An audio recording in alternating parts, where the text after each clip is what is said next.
Hello बच्चों, आज फिर आप सभी लोगों का मेरे चैनल एजुकेयर में स्वागत है।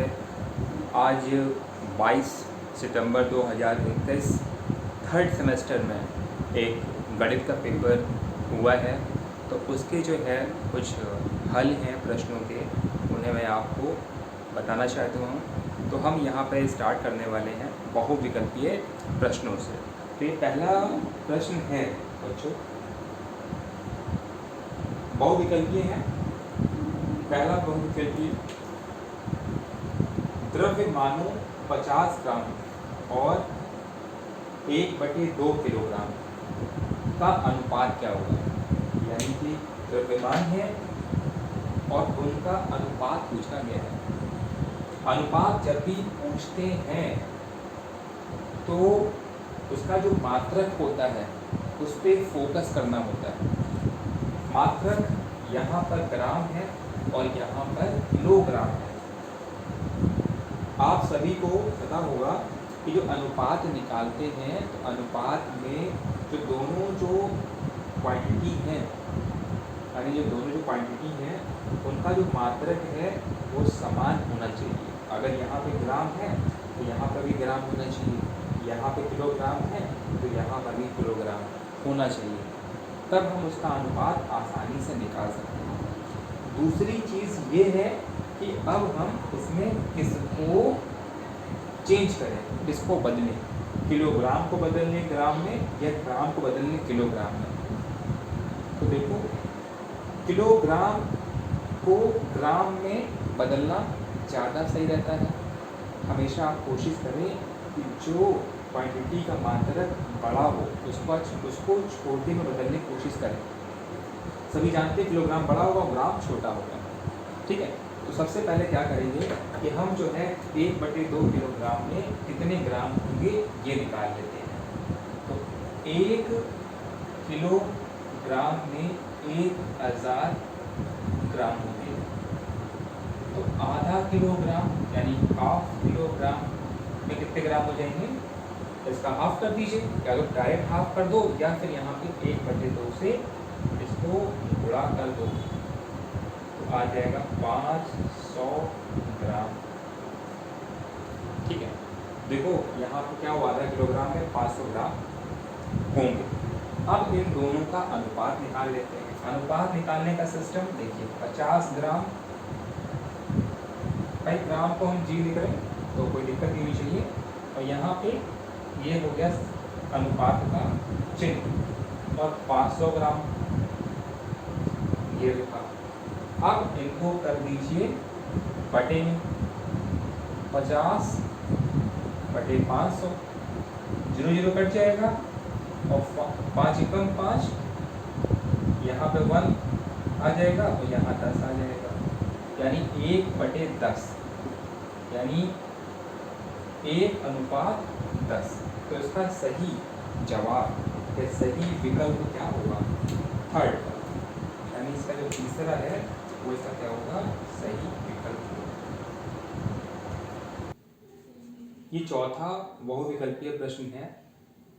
समुच्चय ए 1, 2, 3, 5, 9, समुच्चय बी 2, 3, 5, 7, 8 है।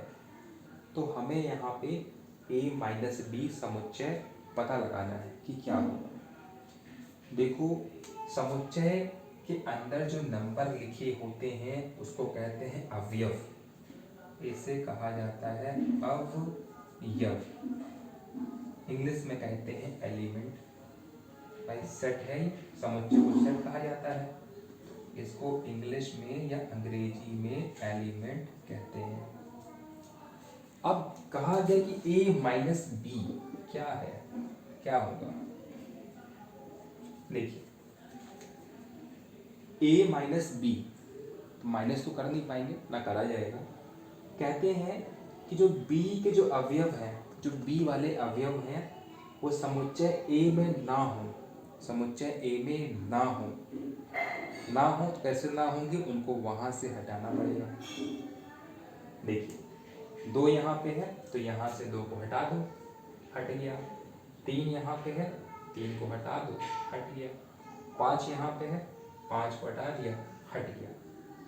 अब देखो जो b में आगे अवयव है वो उसने पहले से ही नहीं है, होते तो हटा देते, नहीं है तो कोई बात नहीं है।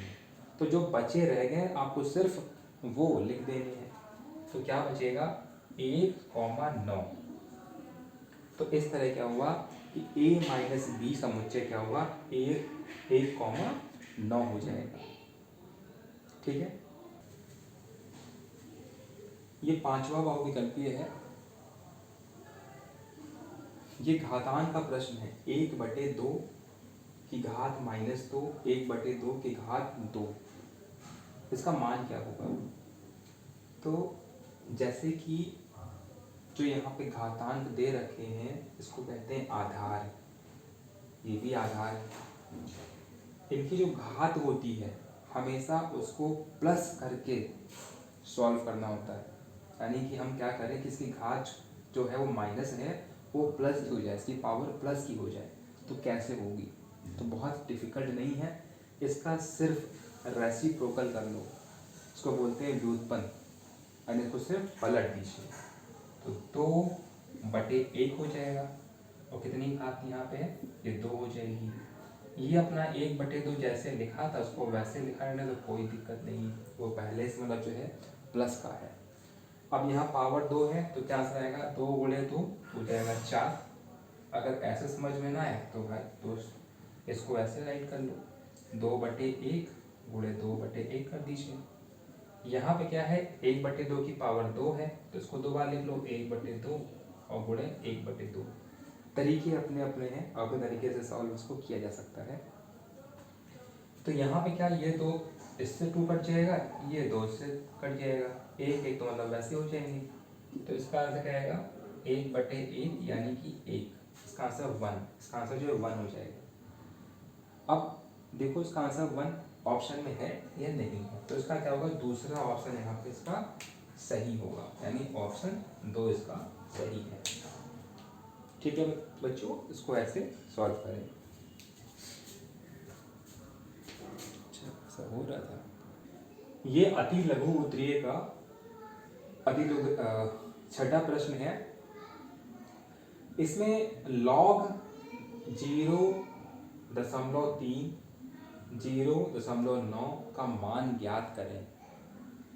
इसको शायद डायरेक्ट सॉल्व ना हो पाए, तो इसके लिए एक छोटा सा एग्जांपल आपको लेना पड़ेगा जिससे समझना इसको आसान हो जाएगा।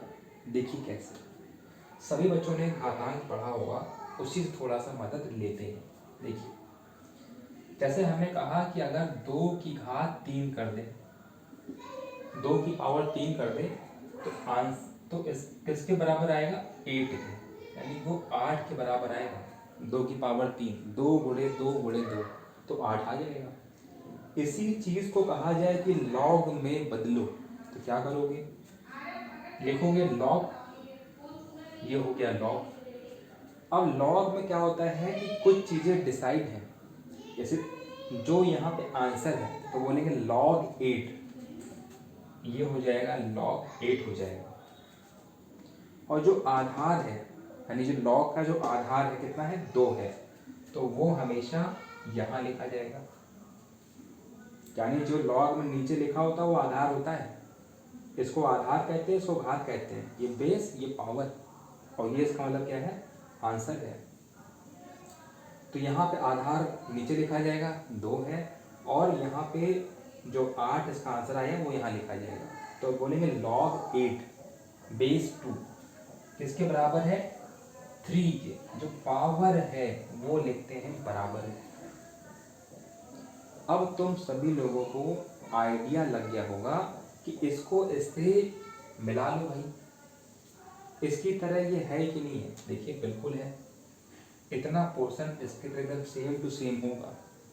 इसके जो बराबर वाला आंसर है वही पूछ रहा है बराबर में, कि अगर यहाँ पे log 8 था, आधार 2 है, तो उसकी घात यहाँ पे 3 लिखी हुई है, तो इसमें क्या है ये आधार 0.3 है, तो उसकी घात यहाँ पे क्या होगी वो निकालना है। दोस्तों यहाँ पे जो है 0.09 0.09 है। क्वेश्चन लिखने में थोड़ा सा गड़बड़ी, तो यहाँ पे 0.09 कर दो भाई। तो भाई पूछ रहा है इसकी घात क्या होगी, वही हमें यहाँ पे घात इसकी लिखनी है। अब तुम ये खुद समझ सकते हो कि अगर हम 0.3, ये क्या हो गया, इसका आधार हो गया। इसकी हमसे घात यहाँ पे पूछा गया है, कितना कर दें कि 0. क्या हो 0.09 आ जाए, 0.09 आ जाए। तुम थोड़ा सा यहाँ पे अगर 3 3 अगर इसी को 2 बार मल्टीप्लाई करो, 2 बार गुणा करो, तुम्हें 0.09 मिलेगा। अगर हम 2 बार से गुणा करते हैं तो 0.09 आ जाएगा। अगर 3 बार करोगे तो कुछ 0.027 आ जाएगा। तो क्या हो रहा है कि अगर हम इसकी घात कितनी कर दें, 0.3 की इसकी घात कर दें 2, तो क्या हो जाएगा 0.09 आ जाएगा। ठीक है, तो यानी ये घात कितनी हो गई, 2 हो गई। तो वो क्या कर रहे हैं कि इसका मान जो है वो 2 पूछना चाह रहे हैं, यानी कि इसका मान कितना होगा भाई, तो इसकी जो घात होगी वही इसका मान हो जाएगा। तो हम सीधे कह सकते हैं कि log बेस इसका 0.3 है, 0.09 बराबर क्या हो जाएगा, 2 आ जाएगा। ठीक है, अब देखो यहाँ से थोड़ा और मतलब पता चल सकता है। 3 3 क्या होगा, 9 होगा। पॉइंट यहाँ पे एक बार है, इसको थोड़ा सा ऐसे समझ लो तो ज़्यादा बेटर रहेगा। 0.3 और 0.3 इसको गुणा करूँ तो 0. क्या होगा 0.9 ही आएगा। दशमलव के बाद 2 डिजिट हैं तो क्या 2 अंक हैं, तो 2 बार पॉइंट लगाएंगे। बहुविकल्पीय का सॉरी अति लघुत्रीय का प्रश्न नंबर 7 है। इसमें x की power a minus b, x की power b minus c, x की पावर c माइनस ए, सभी के आधार समान हैं। अगर समान आधार वाले हैं तो उनकी पावर को हमेशा प्लस करते हैं। फॉर्मूला ही यही है कि अगर आधार समान है, बेसिस सेम है, तो पावर को आप तुरंत प्लस कर दीजिए। बिल्कुल, x की power a minus B plus b minus C और प्लस c माइनस ए। देखिए सारी घातें यहाँ प्लस कर लिया। हम यहाँ पे लिखे दे रहे हैं, फॉर्मूला होता है a की पावर m बराबर a की पावर m प्लस n। भाई इसका पावर m है, ये पावर n है, दोनों के आधार बराबर है, बेस बराबर है, तो दोनों प्लस कर दिया हमने। तो उसी तरह वही नियम यहाँ लगा देंगे, वही जो फार्मूला है, तो इसको सॉल्व कर सकते हैं। इसमें देखो a प्लस का है, यहाँ पे a माइनस का है तो a कट गया, b माइनस का है और b प्लस का, ये भी कट गया, c माइनस का और c प्लस का ये भी कट गया, यानी सारे कट गए। देखो अगर सारे कट गए तो ये मत सोचना कि यहाँ पे कुछ नहीं बचा, यहाँ बचेगा 0। कई बार बच्चे इस चीज़ को भूल जाते हैं। आज भी ये मिस्टेक खाली एक सीख के लोग आ गए, फॉर्मूला भी लगा दिया, काट भी लिया और 0 लिखा उन्होंने। कई लोगों ने यहीं पे छोड़ दिया है। इसके बाद क्या होता है, एक फार्मूला और इसमें प्रयोग करते हैं। कैसे, अगर कोई आधार है और उसकी घात 0 है तो उसका आंसर 1 आता है। आधार कुछ भी हो और पावर उसकी 0 हो गई तो आंसर हमेशा 1। तो इसका जो है आंसर 1 आ जाएगा, क्योंकि इसकी पावर 0 है। अति लघु त्रिय का ये 8वां प्रश्न है और इसमें कहा गया है कि 3000 रुपये का, यानी 3000 रुपये का जो है 5% वार्षिक ब्याज की दर से 18 माह का साधारण ब्याज ज्ञात करें। साधारण ब्याज पूछा गया है तो हमें इसका सूत्र मालूम होना चाहिए। तो साधारण ब्याज, इसको बच्चों सिंपल इंटरेस्ट भी कहा जाता है। फार्मूला मूलधन गुणे दर, ब्याज की दर और गुणे समय और बटे होता है 100 यानी 100। समय होना चाहिए वर्ष में, अगर साधारण ब्याज निकाल रहे हैं तो। सिंपल फार्मूला है ये। इसके बाद क्या है, तुम्हें जो चीज़ें इसमें दे रखी हैं उनको लाइन से लिख लो, तुम्हें क्या क्या दे रखा हुआ है। 3000 रुपए का निकालना है, तो ये हमारा क्या हो गया, मूलधन। देखो बच्चों, हम थोड़ा सा यहाँ पे मूलधन को बोलते हैं पी। पी माने प्रिंसिपल, ठीक है। तो हो जाएगा 3000, इसको वैसे लिख लिया, रुपए 3000 लिख लिया। ब्याज दर रेट ऑफ इंटरेस्ट, यानी जिसको लिखते हैं आर से, रेट ऑफ इंटरेस्ट थोड़ा छोटा पड़ जाएगा इसलिए लिख रहा हूँ। ब्याज की दर 5%। समय यानी टाइम, तो टी मान हो जाएगा समय। कितना है, 18 माह है ये भाई, ये थोड़ा सा प्रॉब्लम है। कहा गया था भाई समय वर्ष में चाहिए, और यहाँ दे रखा है 18 माह। अगर कभी भी ऐसा प्रश्न मिलता है जहाँ पे आपको समय माह में है, दिन में, किसी में भी है, तो ये आपको मालूम होना चाहिए कि एक वर्ष में वो चीज़ कितनी है। अगर ये दिन होते तो पता होता कि एक वर्ष में 365 दिन होते हैं, इसको भाग करके 365 से हो तुरंत साल बन जाता, वर्ष बन जाता। 18 माह है, 18 माह, तो पता होना चाहिए कि एक साल में 12 माह होते हैं, सबको मालूम ही होगा। जब भी कभी आपसे कहा जाए कि माह को यानी कि महीने को, मंथ को वर्ष में बदलो, तो हमेशा उसको 12 से भाग कर दीजिए, अपने आप ये ऑटोमेटिक बन जाएगा वर्ष में, ठीक है। तो 18/12। बहुत लोग उसको 1.5 साल बोल सकते हैं डायरेक्ट, 12 महीने एक में हो गए, 6 महीने आधे में हो गए, तो 1.5 साल हो जाएगा। इसको हमने क्या किया, चेंज, इसको थोड़ा सा सिंपलेस्ट में कर दिया। तो काट देंगे, 3 से काटेंगे तो नहीं, ऐसे काट देंगे, 3 से काट दीजिए तो ये 6 बार जाएगा, ये जाएगा 4 बार जाएगा। इसको और थोड़ा सा कट कर देते हैं, तो अब 2 से काट दोगे तो क्या बार चला जाएगा, ये 3 बार जाएगा, तो ये जाएगा 2 बार, तो 3/2 वर्ष, 3/2 वर्ष समय आ गया 18/12 का। या तुम डायरेक्ट काट लेते 6 से, ज़्यादा अच्छा 6 से काटने में था। 6 3 18 और 6 दूनी 12, तो 3/2 वर्ष समय हो गया। 18 महीने से ये 3/2 वर्ष पे आ गया। अब तुम्हारे पास तीनों चीज़ें हैं, यहाँ पे इनका मान रख दीजिए और देखो साधारण ब्याज निकल आएगा। यहीं पे बच्चों हम इसको कर दे रहे हैं जगह की कमी की वजह से। मूलधन यानी कि 3000 रुपये, यानी कि यह साधारण ब्याज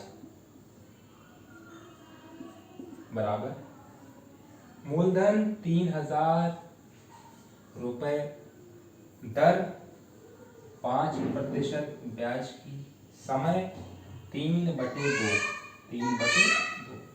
यहाँ पे क्या होगा, ये दोनों जीरो बच्चों कट जाएंगे, ये दोनों कट गए। अब यहाँ से 2 को काट दीजिए 30 से, तो 15 आ जाएगा। अब 15 गुणे 5 गुणे 3 कर दीजिए, तो आ जाएगा 5 3 15, तो 15 गुणे 15 यानी 225 रुपये, यानी इसको जो है 225 रुपये का ब्याज मिलेगा। 3 का प्रश्न नंबर 9 है, अति लघु तृतीय का। किसी वृत्त की छेदक रेखा वृत्त को कितने बिंदुओं पर प्रतिच्छेदित करती है। तो पहले समझते हैं कि छेदक क्या चीज है। ये एक वृत्त हो गया, बाह्य से यानी कि वृत्त के बाहर से अगर एक रेखा आती है और वृत्त को कट करते हुए निकल जाती है, मान लो ये रेखा हमारी क्या हो गई, AB, ठीक है। इसे कहते हैं छेदक।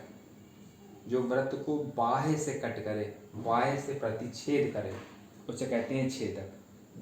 तो देखो सभी लोग, यहाँ पे आपको 2 बिंदु दिख रहे होंगे जहां पे छेदक वृत्त को प्रतिच्छेद कर रहा है। इसको तुम C और इसको D कह सकते हो, C और D, तो 2 ही बिंदु हुए। तो इसका जो है उत्तर क्या हो जाएगा, 2। यानी छेदक जो है वृत्त को दो बिंदुओं पर प्रतिच्छेद करता है, प्रतिच्छेद करता है। बहुत लोग इसमें कंफ्यूज होंगे, कहीं ये भाई व्यास तो नहीं है।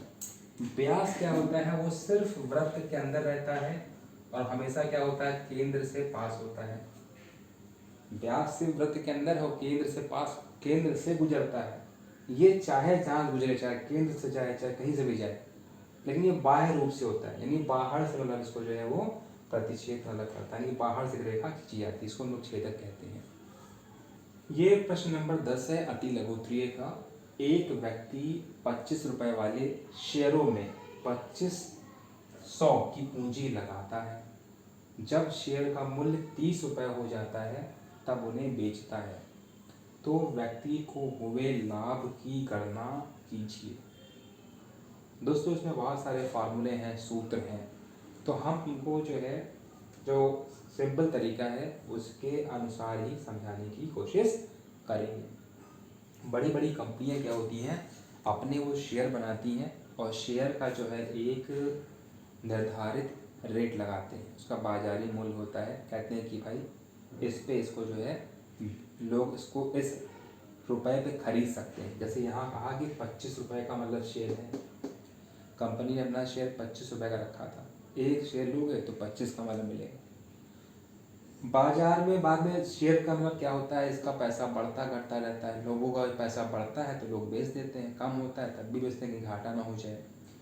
25 से मतलब बढ़ के कितना हो गया, 30 रुपये, 30 का हो गया, यानी शेयर में क्या हुआ, बढ़ा, मतलब कि बढ़ा है। तो यहाँ क्या होगा, इसको लाभ होगा, यानी 25 रुपये की चीज़ क्या हो गई, अब वो 30 की हो गई।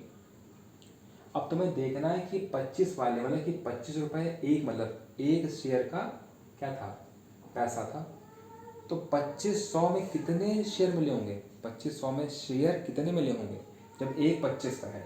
यहाँ लिखोगे शेयरों की संख्या, यहाँ आप निकालेंगे शेयरों की संख्या, शेयरों की संख्या कि शेयर उसने कितने खरीदे इस व्यक्ति ने। तो भाई 2500 लगाया उसने पूरा पैसा, 2500 पर लिख दोगे और एक मतलब शेयर कितने का था, 25 रुपए का था। इसको इससे भाग कर देंगे तो आ जाएगा 100, यानी उसने क्या किया, उसने 100 शेयर खरीदे। अब आते हैं लाभ के ऊपर। देखिए लाभ तो आप तुरंत समझ गए होंगे भाई, 25 का था और 30 में बिक रहा है, यानी 5 रुपए का लाभ हुआ सीधे सीधे। तो यहाँ पे डायरेक्ट निकाल सकते हो कि 30 30 माइनस 25, ये जो 25 इसका वास्तविक मूल्य होता है जो 25 दे रखा था, और जो 30 रुपए इसका बाजारी भाव है। तो बाजारी भाव में से वास्तविक मूल्य माइनस कर दोगे तो क्या हो जाएगा, लाभ निकल आएगा। तो यहाँ क्या हुआ, 5 रुपए का लाभ हुआ। कितना लाभ हो गया, 5 रुपए का। अब एक शेयर पे 5 का लाभ होता है तो 100 पे कितना लाभ होगा, तो यहाँ लिखोगे कुल लाभ, यानी कुल लाभ कितना होगा। तो 100 शेयर थे और 5 रुपए उसको प्रॉफिट हो रहा है एक शेयर पे, तो 100 गुणे 5 तो आ जाएगा 500 रुपए, यानी उसको जो है 500 रुपए का फायदा हो रहा है। अति लघुत्तरीय का ये 11वां क्वेश्चन है। वृत्त का केंद्र O है, यदि एंगल APB बराबर 30 डिग्री है तो एंगल AOB क्या होगा, यानी कोण AOB कितना होगा। तो पहले यहाँ पे देख लो कि कैसा ये फिगर बना हुआ है। देखो भाई आपको गिवन क्या है, क्या गिवन है, APB, यहाँ पे लिख लें, ये A है और ये P है और ये B है, APB, यानी APB 30 है, 30 का है, और पूछा गया है कि भाई AOB क्या होगा। ये वाला कोण बन रहा है वृत्त पे और ये वाला कोण बन रहा है केंद्र पे। तो भाई एक यहाँ पे प्रॉपर्टी होती थी वृत्त की कि अगर जो केंद्र पे जो बना कोण होता है वो वृत्त पे बने हुए कोण का दुगुना होता है। दुगुना कब होता है, जब उसको समान जीवा से बनाते हैं या समान चाप से बनाते हैं। दोनों ही कोण अगर समान चाप से या समान जीवा से बने हैं, देखो यहाँ भाई ए बी है तो ए बी को तुम जीवा कह सकते हो, तो यहाँ से कोण बना है वृत्त पे और यहाँ से कोण बना है केंद्र पे, या चाप कहो तब भी क्या हो रहा है, यहाँ से बना है केंद्र पे, यहाँ से बना हुआ है वृत्त पे। तो ऐसे में क्या सिस्टम था कि जो केंद्र पे कोण होगा वो क्या होगा, वृत्त वाले कोण का दुगना होगा। तो सिंपल यहाँ पे लिख दोगे कि एंगल ए ओ बी बराबर 2 गुणे 30। डायरेक्ट कर रहा हूँ तो 2 गुणे 30 तो आंसर आ जाएगा 60 डिग्री। यानी जो एंगल ए ओ बी होगा वो 60 डिग्री होगा। तो इसका ऑप्शन नंबर जो है 2 सही होगा। हाँ तो बच्चों, मैंने आप लोग को अति लघु उत्तरीय तक जो है सवाल बता दिए हैं। इसके जो आगे जो सवाल है लघु उत्तरीय प्रश्न, वो जल्दी ही इसका वीडियो मैं अपलोड कर दूंगा। अगर आप सभी को मेरा ये वीडियो अच्छा लगा हो तो प्लीज़ इसको सब्सक्राइब, लाइक और शेयर ज़रूर कर दें। ओके, धन्यवाद। पढ़ते रहें एजुकेयर में।